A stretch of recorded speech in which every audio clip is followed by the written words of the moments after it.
Paano ba talaga umasenso sa buhay? Hindi ito instant. Hindi ito madalian. Pero posible.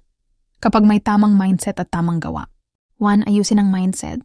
Ang tunay na pag-asenso nagsisimula sa pananaw. Kung iniisip mong imposible, hindi ka gagalaw. Pero kung naniniwala kang kaya mo, unti-unti kang gagalaw papunta sa bago at mas magandang buhay. 2. Mag-invest sa sarili. Skills, kaalaman, disiplina. Ito ang kapital na hindi mawawala at hindi mananakaw. Mas marami kang alam, mas marami kang pagkakataon. 3. Piliin ang tamang tao sa paligid mo. Kung ang kasama mo puro reklamo, negative at walang pangarap, mahahawa ka. Humanap ng taong nag-i-inspire, nagtutulak at naniniwala sa pag-rise mo. 4. Huwag matakot magsimula ng maliit. Lahat ng malaki nagsimula sa maliit.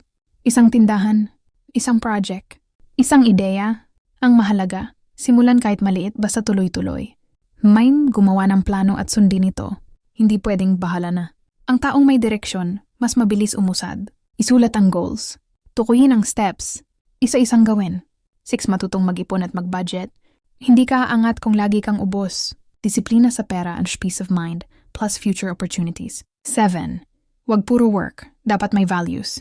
Pagpapakumbaba, pasensya, tiyaga at pananalig sa Diyos.